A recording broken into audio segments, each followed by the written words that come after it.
Crimson Fox here, and today I'm going to just give some more thoughts about role playing. I enjoy talking about this particular topic, and I'm hoping that someone will comment down below and subscribe and hopefully like what I have to say. If you have any suggestions for my videos, please go ahead and leave them in the comment section. So, I'm going to talk a little bit about role playing here, as I have alluded to, and I'm going to talk about campaign ideas. So this oftentimes comes up. You know, you're in a group and people are like, hey, what are we going to play? You want something new, something that you haven't done before. As I have alluded to in other videos, the world goes far beyond Dungeons and Dragons. A lot of people will role play, for instance, and will never ever play anything but Dungeons and Dragons. That is just the main staple. And not to say anything ill of Dungeons and Dragons. I love Dungeons and Dragons. I've been playing forever, since second edition, the red box. But it does get boring after a while. And so what I would like to encourage people to do is kind of open their minds a little bit. There are a bunch of older systems that it might take a little while for you to power through it. And I would suggest that how you handle older systems are this.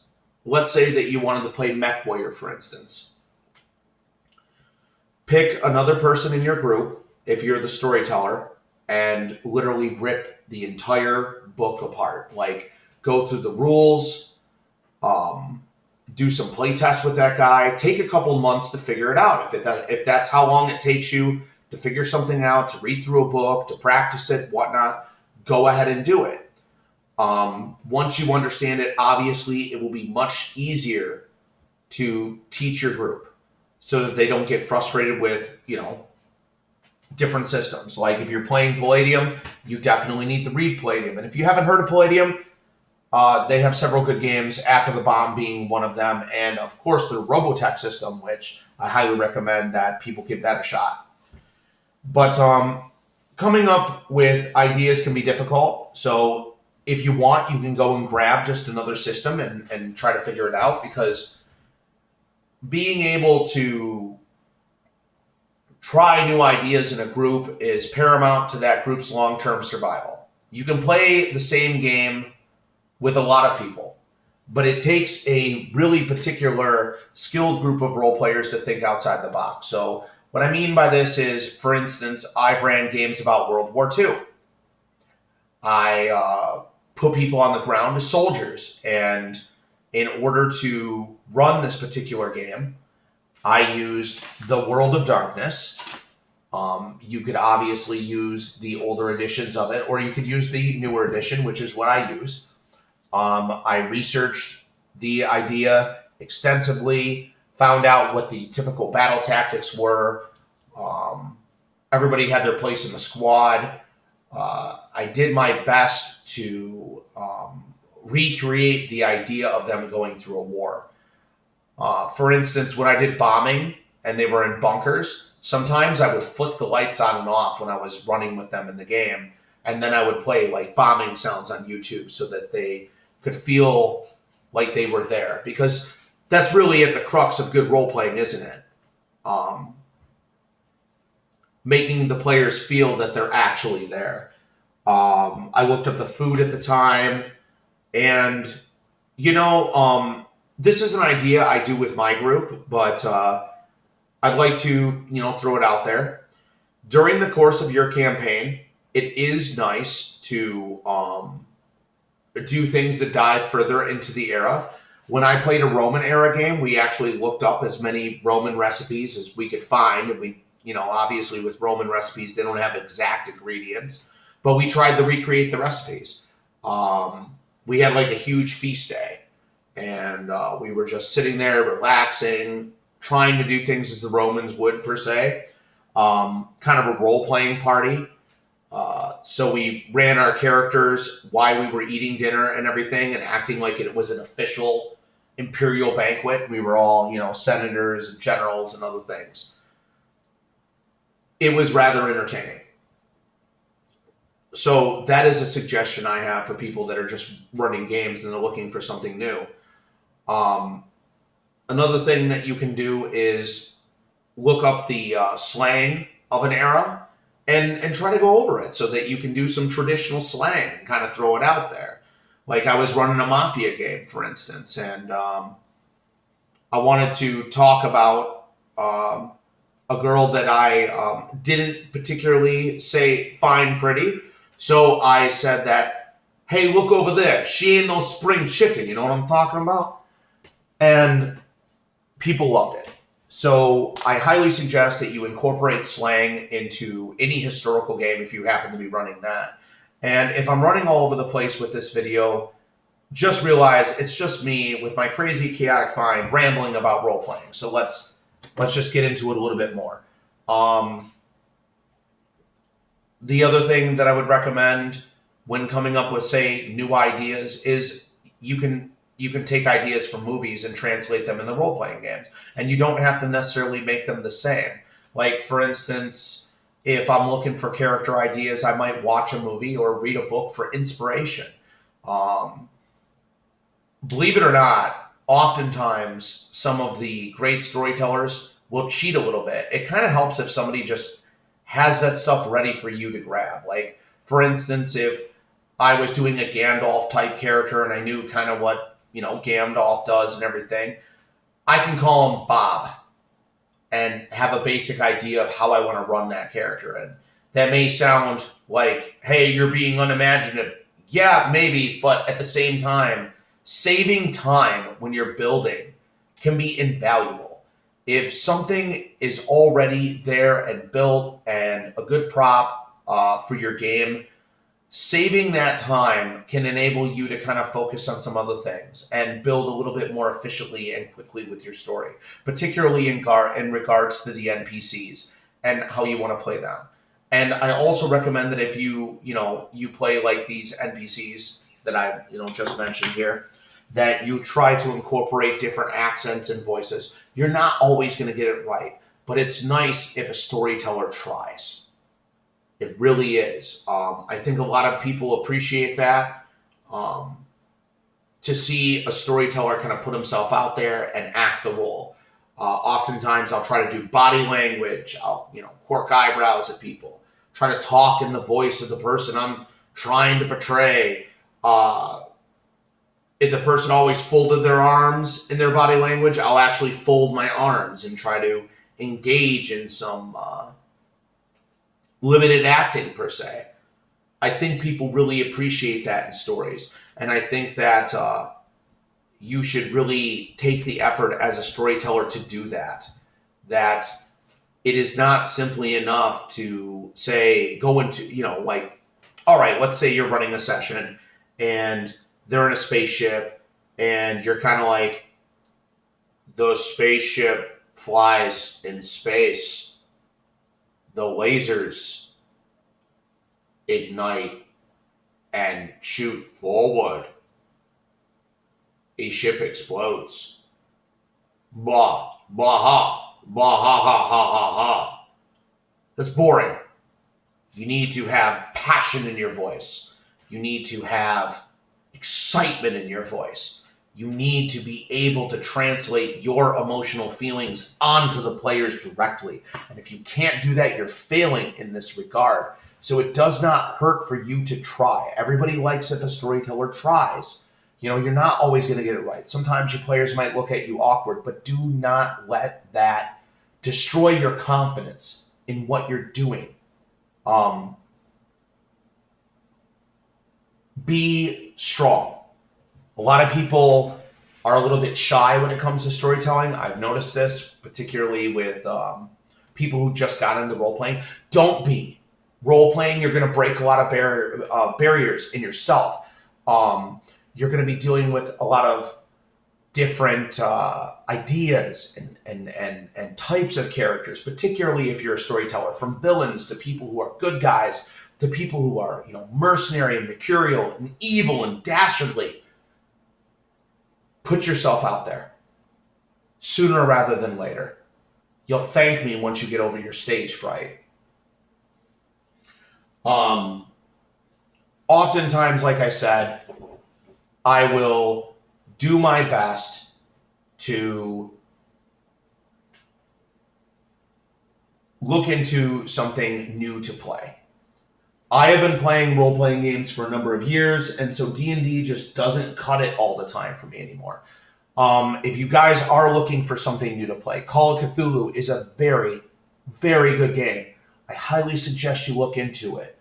The World of Darkness, for all the hate that it gets among the old World of Darkness crowd, I will say that this system, in my opinion, is far more balanced than the earlier editions of World of Darkness.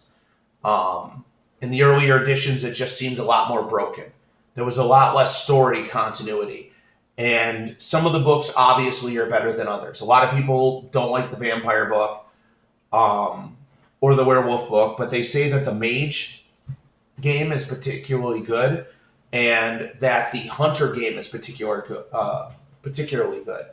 And I've had a lot of success using it for historical narratives, like an ancient Egyptian game or a Roman emperor game where everybody's their own emperor and they're fighting over the scraps of the empire as it collapses.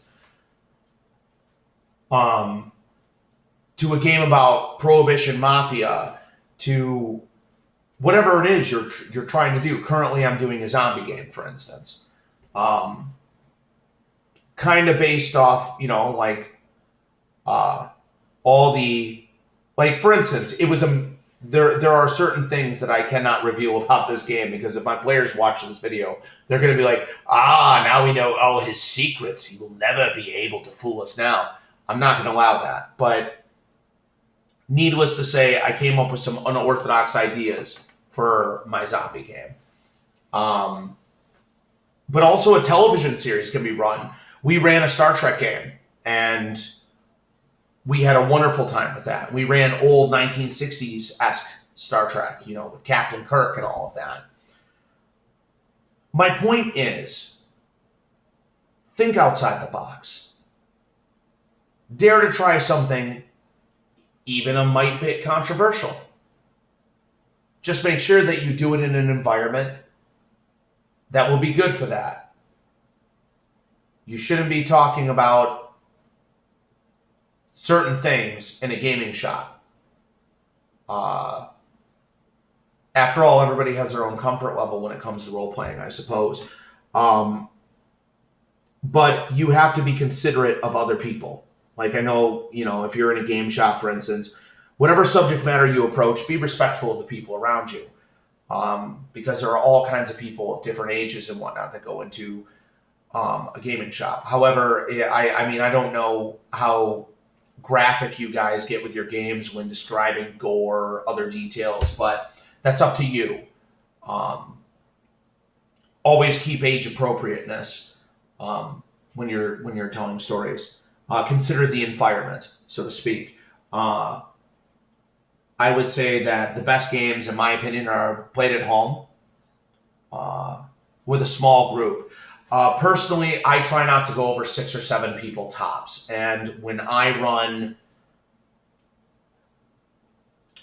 I have a co-ST. And I find that having a co-ST allows my character to have a story and his character also to have a story because he's not going to inform me of everything. But it also helps that to have somebody when you're storytelling, and this is just my opinion, I mean, take it as you will, each group is different, to be like, hey man, I've been telling a story for a bit and I'd like to focus more on, being a player for a little bit. Go ahead and run today. And we'll run the group through, what your idea is. And just talk a little bit about it. Obviously, if you know some of the details, you cannot reveal it with your character, and you have to play more of a support role. And that's just, the sacrifice you make, being a responsible ST who happens to be in the game. You are not there to overpower the players. You are not there to play Captain Save Every Hero. You are simply there with the character to enjoy the flow of the game and to enjoy being involved directly in the group. Do not try to